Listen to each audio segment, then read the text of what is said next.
The chill of death settled over Yusef Darwish's heart in the bustling heart of Athens, a chilling secret carried to him on a Lufthansa flight from Frankfurt. September 22nd, 1986, the Frankfurt airport was a hive of controlled chaos, a swirling dance of luggage carts, hurried footsteps, and the incessant drone of announcements. Yusef Darwish, a man accustomed to navigating the treacherous currents of international finance, moved through it with a practiced ease. His tailored suit, a muted shade of grey, blended seamlessly with the anonymity of the crowd. His dark eyes, however, missed nothing. He was a man who understood the value of meticulous planning, a trait that had kept him alive in a world where betrayal was often the only constant. He paused at a newsstand, his gaze sweeping over the headlines. The Middle East, as always, simmered with unrest. The PLO, his organization, was ever a target, even as their coffers grew fatter with each deal brokered. He bought a newspaper, its crisp pages a familiar comfort in his well-manicured hands. He needed to be alert, not just about the dangers that might present themselves, but about any potential setbacks. He was heading for Athens, and then to Beirut. Darwish's world was a chessboard, and every move carried deadly consequences. He'd learned to anticipate, to outmaneuver. The success of his next deal depended on it. Security was paramount. 2 of his trusted bodyguards, men built like granite and trained to anticipate danger, trailed him discreetly. They were shadows, always vigilant, their eyes scanning the faces around them, searching for any flicker of threat. He trusted them, but he trusted no one completely. As he moved through the airport, a faint tremor of unease danced at the edge of his awareness. It wasn't a tangible threat, more of a prickling sensation that whispered of unseen eyes. Dismissing it as pre-flight jitters, he focused on the task at hand.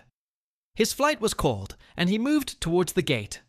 He entered the boarding area, the sterile air of the terminal replaced by the metallic scent of jet fuel and anticipation. He boarded the Lufthansa flight, first class, of course.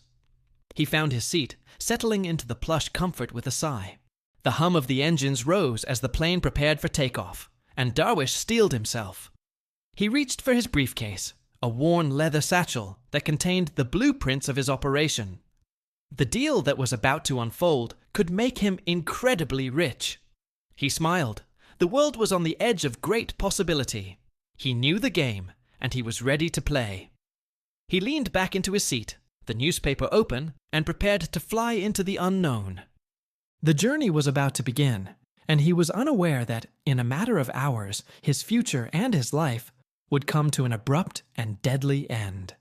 The scent of the stale air in the cramped Boeing 737 would be the last thing he ever remembered, its metallic tang already a shroud, as Mara Weiss expertly poured tea, a smile plastered on her face, masking the venomous purpose that simmered beneath. Mara was a chameleon, her essence shifting with the demands of the mission. At 32, she possessed a quiet intensity, a stillness that belied the storm within. Her face, framed by dark, professionally coiffed hair, was a canvas of carefully constructed composure, the lines around her green eyes betraying a wisdom beyond her years. Years spent in the shadows, honing her craft, learning the delicate dance of deception. She moved with an effortless grace, her movements economical, betraying her years of rigorous training. Today, she was a Lufthansa flight attendant, her uniform impeccable, her demeanor a perfect blend of efficiency and polite warmth. Yet beneath the veneer of normalcy lay the heart of a predator. Her apartment in a nondescript Berlin suburb was as meticulous as her persona. Spartan, almost sterile, the only adornments were a few abstract paintings and a carefully curated collection of classical music. Her life was a series of carefully planned routines, each step calculated to maintain her cover. She rose early, jogging through the Tiergarten before breakfasting on plain yogurt and a single piece of fruit, fueling her body for the day ahead. She meticulously studied the passenger manifests, memorizing faces and names, piecing together the puzzle of the target. She was not just a flight attendant. She was an actress, a strategist, and a silent killer. Her past, like a well-guarded secret, remained hidden beneath layers of forged documents and fabricated histories. Only a select few in the Mossad knew the true extent of her skills. She was a master of disguise, fluent in 4 languages, a skilled hand-to-hand combatant, and a woman capable of making split-second decisions with deadly consequences. She understood that in her world, every detail mattered. Every action had a consequence. Today's target was Youssef Darwish, a Palestinian financier known in intelligence circles for his clandestine dealings. He was a man who moved in the shadows, a facilitator of funding for various terrorist organizations, a key cog in the machinery of violence. The mission, codenamed Teacup, was simple in its objective. Eliminate Darwish without a trace, leaving no evidence that could link the Israeli government to his demise. The plan was elegant in its simplicity. Poison, delivered through an unassuming cup of tea. A silent death, attributed to natural causes. Mara walked the aisles of the aircraft, observing, assessing, her eyes scanning the cabin, seeking out the man who would be her prey. The pre-flight briefing played in her mind, a checklist of potential complications, contingency plans meticulously crafted and memorized. She took a deep breath, steeling herself, the cool air momentarily clearing the tension that coiled in her stomach. It was time. The final act was about to begin. The fate of Darwish and the success of the mission now rested on her. The poisoned tea would be served in less than 3 hours, a meticulously crafted assassination unfolding against the backdrop of a mundane international flight. The Mossad team had spent months orchestrating this precise moment, building their operation around the predictable movements of their target, Youssef Darwish. He was a Palestinian financier, a man known to move vast sums of money through various channels, and a key figure in funding terrorist activities. His elimination was a priority, and the method, as always, was carefully chosen to be untraceable. Deep within a secure office in Tel Aviv, a team of analysts pored over flight manifests, surveillance reports, and financial records. Darwish was a creature of habit, a fact that had become both his strength and his weakness. His preferred route was Frankfurt to Athens, a flight he took almost monthly. His security detail was tight, but predictable. They always booked first class. They always had a bodyguard in the seat next to him, and another further back in the economy section. His meals were always tasted. His hotel rooms were always swept for bugs. He took no chances. Every detail of his life had been dissected, analyzed, and exploited. A young analyst, poring over flight data, noticed a pattern, the same Swiss air flight used by the target for a specific travel, but it was just for connections. However, Darwish often departed from Frankfurt on Lufthansa. It was a crucial detail. The analysts had identified Lufthansa Flight 121, departing Frankfurt for Athens.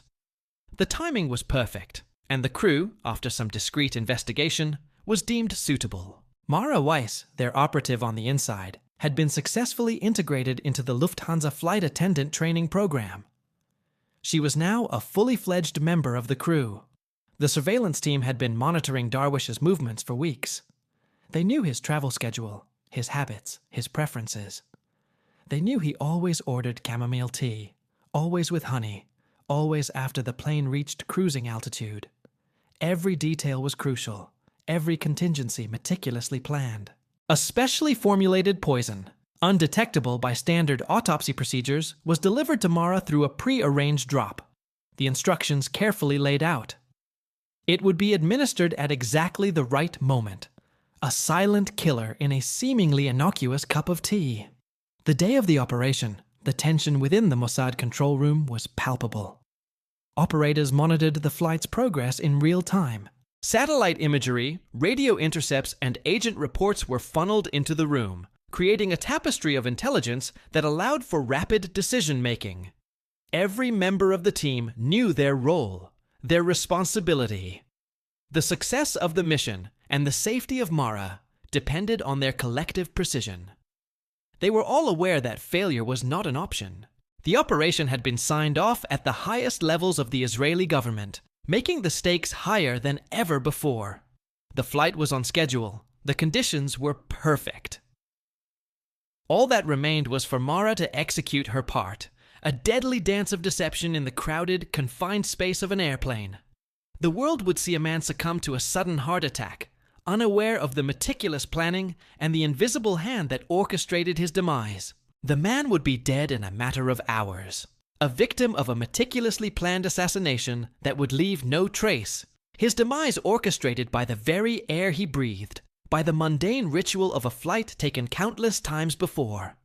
The Lufthansa plane, a gleaming silver tube poised for takeoff, hummed with a low thrum of anticipation. Passengers, a tapestry of hurried business travelers and vacationing families, shuffled through the boarding process, their faces a mixture of excitement and routine weariness. Youssef Darwish, a Palestinian financier known in shadowy circles, settled into his first-class seat, his dark eyes scanning the cabin with a practiced wariness, his bodyguards taking up positions nearby. The air conditioning whispered a cool current across his face as he surveyed the scene. The plush leather of his seat yielded to his weight, the scent of expensive perfume, and the muted chatter of languages he understood, and some he didn't, forming a sensory backdrop to his thoughts. Darwish was a creature of habit, and his travel patterns, carefully constructed over decades, were a map of his world. He'd meticulously reviewed the itinerary, checked the security protocols of the flight, and even tasted the in-flight meal before it was served to him. Yet, despite his carefulness, he was stepping into a meticulously crafted trap. His two bodyguards, men built like granite statues, flanked him, their eyes constantly sweeping the cabin, assessing threats, anticipating movement. They were a necessary, if slightly cumbersome, appendage to his life, a constant reminder of the risks he ran. Today, they exuded an air of bored vigilance, their faces impassive as they watched the other passengers take their seats. The flight attendants practiced smiles a backdrop to their own grim professions. He knew they were good, these men, the best money could buy, veterans of conflicts that few would ever comprehend. But even they wouldn't see what was coming. Darwish loosened his tie, the knot feeling suddenly constricting. He reached for the glass of water offered by a smiling flight attendant, a woman with warm eyes and a voice that held the subtle cadence of effortless control. He didn't notice the way her gaze lingered, the brief flicker of something unreadable in her expression as she moved away. He took a sip, the cool liquid refreshing against his palate, oblivious to the fact that his world was about to change in a way he could never have imagined. The boarding process continued, the sounds of the airport fading as the doors sealed, the engines whined, and the plane began to taxi. Darwish pulled out a file, the papers rustling in his hands. He began to review the documents, immersed in the intricate world of international finance, unaware that the final chapter of his own story was about to begin. The hum of the engines grew louder, the plane accelerated down the runway, and with a final, decisive surge, the wheels lifted off the ground, carrying Darwish and the silent assassin among the crew towards his destiny. The champagne flute slipped from Youssef Darwish's grasp, shattering on the polished wood of his tray table, as the world dissolved into a crimson haze, a final, horrifying symphony of failure. The cabin hummed, a low, comforting thrum against the backdrop of the Mediterranean. Mara moved through the first-class section, a vision in her crisp Lufthansa uniform, her smile a practiced curve that concealed the steel beneath. She pushed the beverage cart, the metal wheels whispering against the plush carpet, the air thick with the scent of coffee, warmed nuts, and the subtle, lingering perfume of expensive aftershave. Her eyes, sharp and calculating, scanned the occupants, a mental checklist ticking off names and faces against the target profile she had memorized. Darwish. She knew him from the surveillance photos, the grainy images that had become so familiar. The slight paunch, the expensive suit, the perpetually guarded expression. He was seated in 1A, reviewing a sheaf of documents, his dark eyes flitting across the pages with a restless energy. The aisle felt narrow, confining as Mara approached, the polished chrome of the cart reflecting her own calm, composed face. She could feel the subtle vibrations of the aircraft, the gentle sway that was as familiar to her as the pulse in her own wrist. Her heart, however, was a different story, a frantic drum against her ribs. Years of training, of meticulous planning, had led to this moment, the culmination of countless hours, of simulated scenarios, of the icy calculation that had become her second nature.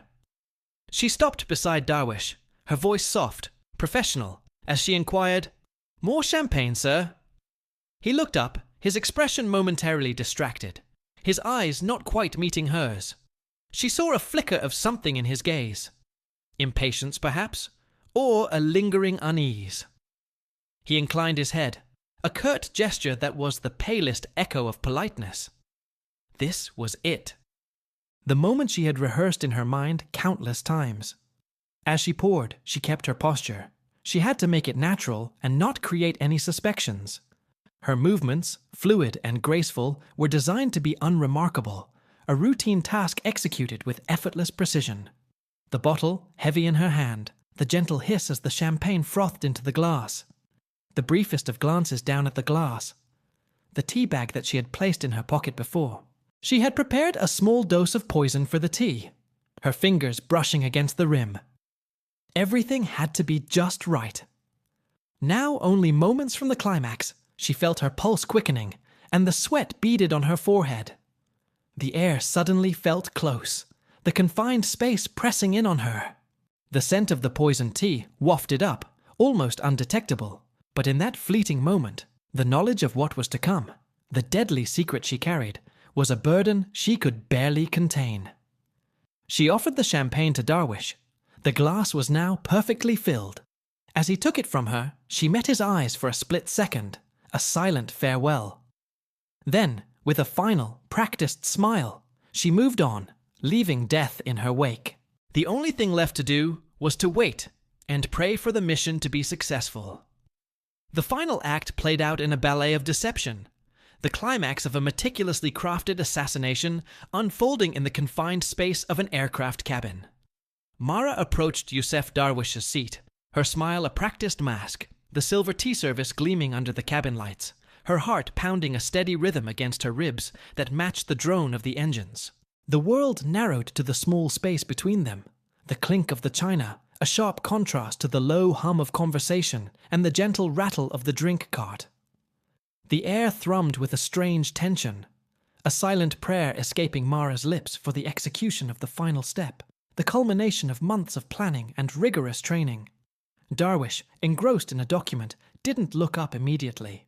His bodyguard, a hulking figure with wary eyes, offered only a cursory glance before returning his gaze to the corridor, ever vigilant. Mara poured the hot water, the steam momentarily obscuring her face, a veil of invisibility. Her hands, usually steady, trembled almost imperceptibly as she reached for the small vial secreted in her pocket. It was a vial so commonplace and so seemingly harmless, yet its contents held the power of life and death, the fate of a man hanging in the balance. The vial contained the odorless, tasteless poison, the culmination of Israeli military science. In the briefest of moments, she uncapped the vial, the scent of the chemicals causing a slight shiver of both excitement and fear to course through her body, and carefully poured its deadly contents into the porcelain teapot. It was a precise measurement, designed for Darwish's estimated weight, enough to cause a fatal cardiac arrest in a few hours, yet undetectable by any routine autopsy. The moment stretched into eternity. With a steady hand, she closed the vial, the tiny action a symphony of precision, each movement practiced to perfection. The water and poison mixed, the lethal cocktail ready to take its effect. Offering the tea, she maintained eye contact with Darwish, offering her best professional smile. "Your tea, sir," she said, her voice betraying none of the turmoil within. Darwish looked up, his expression neutral. He nodded and took the cup, the gesture seemingly innocuous, yet freighted with the weight of her mission, the fate of all those affected by his actions, all depending on that one single moment. Darwish took a sip, then another, his gaze never leaving the document. Mara's senses heightened. She watched him closely, her professional mask unyielding as she waited for any sign, any indication that the poison had taken effect. Nothing. He seemed perfectly normal, utterly unaware that he had just sealed his own fate. Her mind raced, replaying every step of the operation, making sure she hadn't made a mistake, that all calculations were correct. The bodyguard remained impassive. The cabin continued to hum with the low, monotonous drone of the engines. A wave of exhaustion washed over her. The job was done. There was nothing more she could do. She moved on down the aisle, the silver tea service now a weapon of calculated death, its gleaming surface reflecting the hidden darkness of the deed. The tension slowly eased, replaced by a strange detachment. The die was cast. Now all they could do was wait. The first tendrils of panic, the icy grip of fear, tightened its hold on Yusef Darwish long before he knew death was stalking him. The Boeing 737 hummed, a metal bird carrying its unsuspecting passengers through the endless azure. And for Darwish, all seemed routine, a familiar rhythm in the dance of his life. The world outside the aircraft window was a tapestry of blues and whites, the Mediterranean Sea stretching towards the horizon, like a vast, shimmering plain. Within the confines of the plain, however, a different reality was unfolding, a silent ballet of death, orchestrated with chilling precision. Mara Weiss moved through the cabin, a vision of composure in her Lufthansa uniform. The poisoned tea had been served, the deed done. Now she was simply a flight attendant, offering refills and smiles, her heart a cold, efficient machine. Darwish, oblivious to the insidious threat coursing through his veins, continued to review the documents spread across his tray table. The transaction he was negotiating, a complex deal involving arms, currency, and the labyrinthine politics of the Middle East, consumed his attention. He was a man accustomed to danger, to the clandestine world of deals and double crosses, but he had no way of knowing that the greatest threat of his life was brewing inside him, unseen and silent. He felt a slight warmth in his chest and dismissed it as the tea. It had been strong, and he hadn't slept well the night before. The minutes ticked by, each one a relentless countdown. Outside, the sun climbed higher, bathing the cabin in a warm, golden glow. Inside, the subtle shifts were happening. Mara moved smoothly through the cabin, her every movement honed by years of training. She offered the occasional comment or joke, careful to maintain her cover, her eyes missing nothing, cataloguing every detail of the passengers, the environment, all to reinforce the illusion of safety. The other passengers, caught up in their own worlds, were oblivious to the drama unfolding amongst them. The business travelers tapped away at laptops, the families chattered with children, and the elderly couple read the newspaper, lost in their own thoughts. The mundane rhythms of air travel continued undisturbed. Darwish's bodyguard, a hulking man with a perpetually vigilant gaze, remained alert, his eyes constantly scanning the cabin. He had noticed nothing unusual, no sign of suspicion. For him, this was a routine flight, one of dozens he had taken alongside his boss. He took a sip of orange juice, the sun warming his face as the plane kept sailing towards the next destination. Meanwhile, Mara, with her quiet efficiency, continued her duties, all while the invisible, deadly seeds of her actions silently bloomed within Darwish. It was a race against time, a deadly game of cat and mouse played in the tight confines of a metal tube hurtling through the sky, and she was winning, inch by deadly inch. The final act was played out above the clouds. Now all that remained was the aftermath. The air shuddered, the underbelly of the Airbus kissing the runway at Hellinikon Airport. Yusef Darwish was dead, his heart betrayed by a tea-infused toxin. But as the aircraft touched down in Athens, the illusion of life continued, a macabre charade for those unaware of the silent assassin amongst them.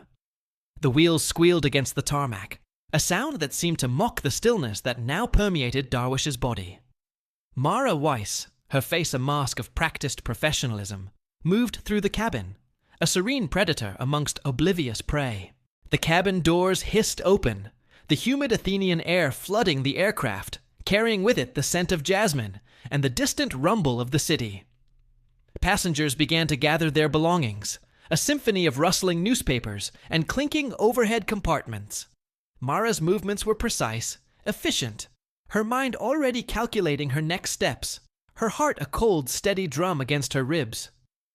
She was a ghost, a phantom in the well-lit world of the aircraft, a harbinger of death now blending seamlessly with the routine of flight attendants and disembarking travelers. Darwish's bodyguards, their faces impassive, stood guard as their charge, oblivious to the fact that his time on Earth was swiftly drawing to a close. was getting his briefcase. They cast glances around the cabin, their eyes missing the subtle cues, the slight variations in Mara's demeanor that would have screamed danger to those who knew what to look for. They saw a woman, a stewardess, fulfilling her duties. They didn't see the executioner. Mara offered a polite smile as she made her way through the first-class section, her gaze lingering for a fleeting moment on the now lifeless face of Darwish. The disembarkation process was a slow dance of shuffling feet and murmured farewells. Mara, her voice smooth and modulated, offered polite goodbyes, the words devoid of any true emotion. She assisted a few passengers with their bags, her movements graceful and practiced, the very picture of attentive service. The first-class cabin cleared, leaving only Darwish's bodyguards and a handful of other passengers. The tension in the air was palpable, yet utterly invisible. The other passengers didn't see anything unusual. They didn't know the terrible secret that existed within the walls of the plane. With the last passenger gone, Mara took a deep breath, steeling herself for the final act. She had planned this moment for weeks. With a final check of the cabin, she moved towards the rear of the aircraft, where she would make her way to the service area. She knew the time for her departure had come. As she walked to the service area, she began to imagine her new face, her new life. She would not be there. She would be gone before the news of his death became more than a whisper. Yusef Darwish would never hear the gunshot, nor see the glint of the sunlight off the sniper's rifle. The end would come swiftly, a sudden, irreversible plunge into darkness that even his well-trained instincts couldn't predict. The Aegean sun beat down on the coastal city of Glyphada, turning the white stucco walls of the villa they'd chosen for the meeting into blinding mirrors.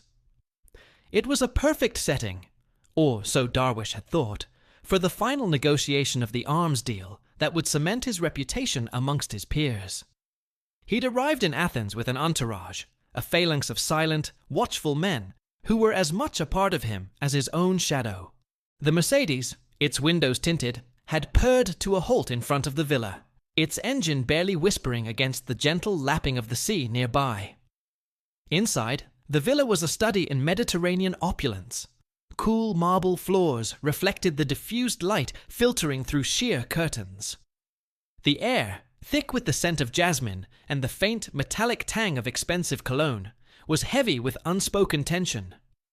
Darwish, impeccably dressed in a linen suit that seemed to absorb the heat, surveyed the room with a practiced eye, taking in the details, the hand-carved furniture, the priceless artwork, the nervous glances of the men waiting for him.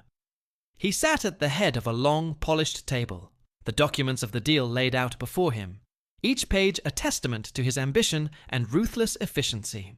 Across from him, the Greek arms dealer, Nikos, a man whose smile never quite reached his eyes, offered him a glass of iced water.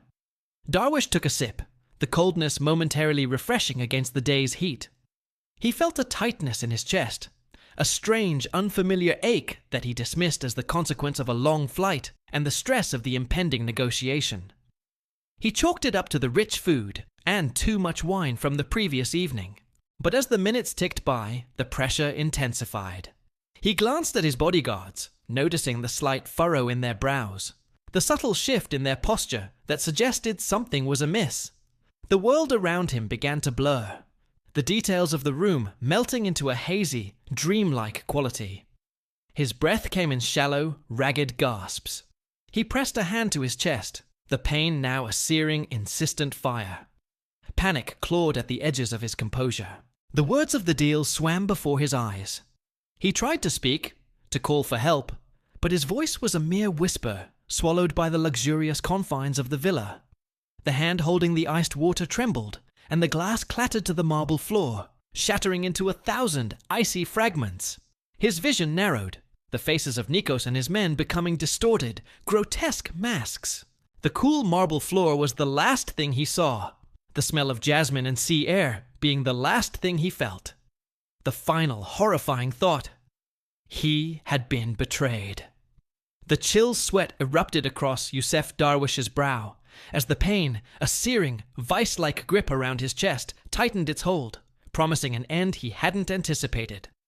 The meeting in Glyfada had been progressing smoothly, the aroma of strong coffee and the sharp tang of unfiltered cigarettes hanging in the air. The deal, a complex arrangement involving several shipping companies and a particularly lucrative shipment of arms, seemed within reach. Darwish, ever the pragmatist, had been meticulously dissecting the proposed contract, his gaze unwavering, when the first tendrils of discomfort had snaked into his consciousness. Initially, he dismissed it as a minor inconvenience, perhaps a touch of indigestion brought on by the rich lunch. He'd loosened his tie, shifted in his chair, hoping to ease the growing pressure. But the discomfort refused to relent.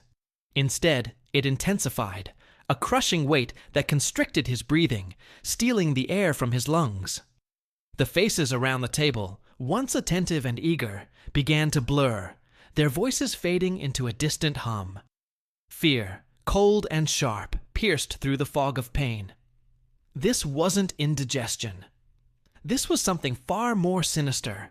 He managed a weak cough, his hand instinctively flying to his chest, as if he could physically push back the encroaching agony. He felt a sudden, desperate urge to stand, to break free from the suffocating confines of the room, but his legs felt leaden, unresponsive. His world was shrinking, the edges of his vision narrowing, the vibrant colors of the room fading to a dull gray. The scent of the coffee, once inviting, now became a nauseating reminder of the normalcy he was rapidly losing. His bodyguards, Ali and Omar, sensed his distress instantly. Ali, his gaze sharp and perpetually wary, was the first to react, his hand instinctively reaching for the concealed weapon beneath his jacket. "Youssef?" he demanded, his voice laced with concern. Omar, a younger man, his face a mask of worry, scrambled to his feet. He began shouting for water, for air, for any measure that might alleviate the suffering that was consuming their employer. Darwish, his voice a strangled whisper, gasped out a single word: "Help." Then the world tilted violently. The faces of his associates, the opulent furnishings of the room, the very air around him, seemed to spin and merge into a chaotic, terrifying swirl. His heart, he realized with a chilling certainty, was failing him. The meticulously constructed facade of his life, the intricate web of deals and deceptions, the carefully guarded secrets, were all dissolving, reduced to nothing more than a fleeting breath in the face of an inescapable truth. The room began to echo with panicked shouts, as Ali and Omar, their faces etched with a desperate urgency, struggled to find the source of Darwish's sudden and catastrophic decline. Every breath was a monumental effort as he was slowly shutting down. He tried again, one last time, to move, to speak, to hold on to consciousness, but then darkness claimed him. The scream ripped through the air, shattering the hushed expectancy of the meeting room and announcing the final, fatal act of the meticulously planned operation.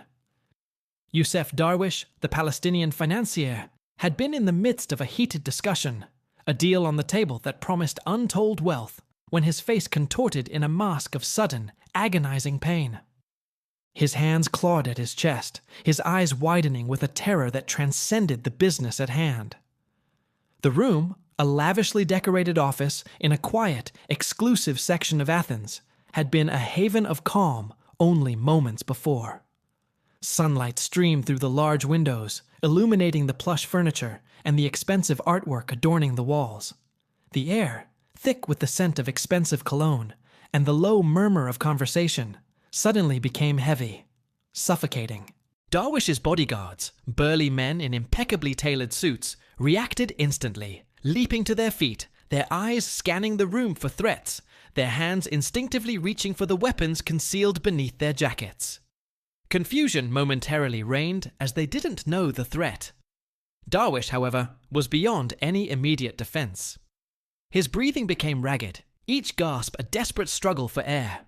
His skin, moments before a healthy olive tone, now drained of color, taking on a sickly gray pallor. The fine sweat that had begun to coat his forehead before now was a flood, matting his perfectly coiffed hair. He made a strangled noise, a sound of pure agony, and slumped back in his chair, his body convulsing violently. The documents and ledgers that had been spread across the table were sent flying as his convulsions increased. His bodyguards, initially stunned by the sudden turn of events, quickly recovered their composure. They barked orders in Arabic, demanding a doctor, demanding information, their eyes darting between their collapsing charge and the bewildered faces of the associates in the room. One of them, a man with a scarred face and cold eyes, yanked open Darwish's shirt, attempting to loosen his tie, desperate for any sign of improvement. The other, already reaching for his phone, began screaming instructions into the receiver, his voice cracking with panic. The minutes that followed were a blur of frantic activity. The staff, their carefully maintained composure shattered, moved with a chaotic energy. Someone, a young woman, was desperately trying to perform CPR, her face a mask of fear. A phone call was quickly made, and an ambulance was on its way. But it was too late. The insidious poison, working with deadly efficiency, had already done its work. The heart, once the engine of Darwish's ambitious life, had seized, squeezed shut by an invisible hand. The meeting room, once a symbol of power and influence, was now a scene of utter defeat. The room became a battlefield. The only battle, however, was a war between life and death. As sirens wailed in the distance, a sound that seemed to mock the desperate urgency in the room, the world outside, unaware of the drama unfolding within, continued on its oblivious course. The sun continued to shine, birds continued to sing, and life, in its relentless flow, continued to ignore the silent, final gasp of a man, taken down by a weapon that left no mark, no trace, and no clue of where it came from. Darwish was dead before the ambulance doors even slammed shut. The meeting room in Glyphada, moments before filled with the hushed tones of negotiation, now echoed with the shouts of his bodyguards and the frantic beeping of the emergency services equipment. The world, which had moments before been a complex tapestry of deals and power plays, had abruptly narrowed to the cold, clinical reality of a body. The paramedics, arriving within what felt like an eternity, were seasoned professionals, but even they were taken aback by the speed of the decline. His face, moments before, etched with the sharp lines of a negotiator, was now slack, his eyes vacant and staring. A sheen of sweat coated his skin, and a rattling wheeze escaped his lips with each labored breath. His chest heaved, a desperate struggle against an unseen assailant. The leader of the bodyguards, a hulking man named Kamal, screamed in Arabic, demanding answers, his face a mask of fury and helplessness. One of the men desperately tried CPR as another called for a doctor, his own hands stained with the blood that now stained Darwish's silk shirt. The air in the room was thick with the metallic tang of fear and the cloying scent of the floral arrangement on the table, a stark contrast to the sterile, almost medical equipment of the paramedics. The bodyguards' training kicked in as they secured the room, barking orders in Arabic, their faces betraying shock and mounting suspicion. Every shadow seemed to hold a threat, every glance a potential betrayal. The silence was soon broken by the wail of the ambulance siren, growing louder as it barreled through the Athenian streets, headed towards the nearest hospital. Inside the ambulance, the scene was one of frenzied activity. Paramedics worked with a practiced efficiency, attaching monitors, inserting an IV, attempting to shock his heart back into rhythm. But the heart, poisoned by the carefully administered toxin, refused to cooperate. Every beat was erratic, every surge of electricity proving futile. As the ambulance sped through the streets, the sounds of the sirens and the blaring Greek traffic blurred into a symphony of urgency. Each passing second seemed to stretch into an endless moment. The paramedics' faces etched with a growing sense of futility. The hospital doors swung open with a crash as they pulled up in front. The gurney was rushed inside and straight to a resuscitation room, where a flurry of medical activity erupted. But the medical team had arrived too late. Every medical intervention was attempted, but the damage was irreversible. The monitors flatlined. The clock ticked past midnight. An hour later, the official determination was made: a fatal myocardial infarction. The attending physician, a harried man with weary eyes, noted the deceased's age, estimated stress levels, and likely unhealthy lifestyle. There was no suspicion of foul play. The death certificate, filled out with a clinical detachment, would become a public record, a testament to the fact that not all deaths are what they seem. The life of Yusef Darwish was over, his intricate web of dealings and ambitions extinguished with a final, silent beat. His final resting place would be in a grave, while the real killers were already far away, already planning the next operation. Before the echo of the ambulance sirens had fully faded from the humid Athenian air, Mara Weiss was already gone, swallowed by the anonymity of the city. The carefully orchestrated ballet of her exit had begun the moment Yusef Darwish took his last breath. Her movements were a testament to years of training and the cold, calculating precision of her profession. There was no hesitation, no second guessing, just a seamless transition from one reality to another. First, a casual check of her reflection in the small lavatory mirror, a quick assessment of her still calm features.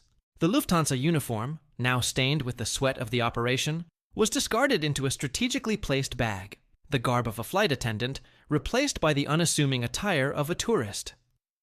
The change was swift, almost instinctive. Gone was the crisp, professional exterior, replaced by the nondescript wardrobe she'd packed specifically for this moment. Loose jeans, a faded t-shirt, a wide-brimmed hat to obscure her features. Next, the disposal. The small, near-empty vial, the instrument of death, was broken into pieces, the shards wrapped in a newspaper and deposited in a garbage bin miles away from the hotel, a detail meticulously planned. All trace of her involvement, all evidence of the lethal tea ceremony was erased. Emerging from the hotel, Mara blended into the bustling afternoon streetscape. The vibrant chaos of Athens, the shouts of vendors, the honking of cars, the aroma of souvlaki, was a welcome distraction, a cover in plain sight. She moved through the crowds, her pace steady, her eyes scanning for any sign of recognition, any hint of pursuit. Her passport was ready, her escape route planned. There was a pre-booked taxi, waiting, the driver unaware of his passenger's deadly profession. The destination was the international airport, the first step on a journey that would lead her far from the scene of the crime. The flight to her designated safe house was a blur of calculated movements. Mara sat in the anonymity of the crowded plane, her mind a blank slate. There was no room for introspection, no room for regret. Only the present mattered, the careful execution of her escape plan.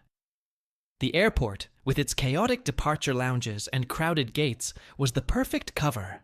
She passed through security with a practiced ease, her fabricated identity holding strong. As the plane climbed above the clouds, she allowed herself a small, almost imperceptible sigh of relief. The mission was complete. Darwish was dead. Her part was done. Her emotions were carefully locked away, buried beneath layers of professionalism. There was no joy, no remorse, only the cold satisfaction of a job expertly executed. Once in her new apartment, a safe house prearranged in a city far removed from the Mediterranean, Mara stripped off her remaining travel clothes, dropping them in a designated burn bag. She showered, washing away any lingering residue, real or imagined, of the operation. She looked at her reflection, seeing the face of a professional. Then came the waiting, the anticipation. Would there be an investigation? Would suspicion fall on anyone? Probably not, Mara assessed. Heart failure was a convenient cover. A smile touched her lips, a cold, predatory curve that revealed nothing of the turmoil within. She had done her job. The rest was out of her control, lost in the shadows where her profession resided. Tomorrow, she would begin again. A new identity, a new life, waiting for the next mission. The unseen hand, indeed, would continue to work. The champagne bubbled, a lethal elixir, a testament to the seamless orchestration of death that had unfolded hours ago. The sleek airliner, a metal bird carrying secrets far more potent than any cargo, had delivered its payload, and now the echoes of the operation reverberated only in the shadows. The mission, codenamed Silk Route, had been executed with the cold precision of a surgeon, and the result was as final as a closed coffin. Yusef Darwish was gone. Heart failure, the official report would say. A wealthy financier, prone to indulgence, felled by the very organ that powered his ambition. No one would suspect the hand of Mara Weiss, the Lufthansa attendant who had offered him tea with a smile. She was already gone, lost in the anonymity of a bustling city, her mission accomplished. Back in Tel Aviv, the analysts at Mossad headquarters reviewed the final reports. There were no loose ends, no whispers of suspicion, no trace of Israeli involvement. The operation had been a complete success, a testament to the agency's capacity for meticulous planning and flawless execution. They had anticipated every contingency, accounted for every variable. They had transformed the mundane into the deadly, the ordinary into the extraordinary. Mara Weiss, the woman who had delivered the fatal blow, had already been extracted. The team had a new identity, a new cover, a new life. There was no room for sentiment in their world. Success was the only measure, and failure was not an option. The air in the office was thick with the scent of stale coffee and impending doom. The weight of responsibility, the burden of secrets, was a constant companion. They were guardians of the shadows, the unseen hand that shaped the world's conflicts. Their existence was a paradox, a constant dance between morality and necessity. The success of the Silk Route operation served as a chilling reminder of the intricate and deadly game they played. The world beyond their walls was oblivious to the quiet wars being waged, the silent battles fought with precision and deception. The players moved like phantoms, their presence known only to those who felt their sting. The operation was now closed, filed away in the archives, a testament to the Mossad's unwavering commitment to its mission. But the battle never truly ended.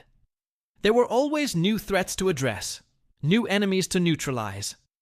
The cycle of planning, execution, and extraction would continue, a never-ending dance of life and death, shadows and light. In the end, all that remained was the quiet satisfaction of a mission accomplished, the cold embrace of the knowledge that another threat had been neutralized. The world would never know the truth, and that, in the world of shadows, was the ultimate victory. The champagne bubbled, a lethal elixir, a testament to the seamless orchestration of death that had unfolded hours ago.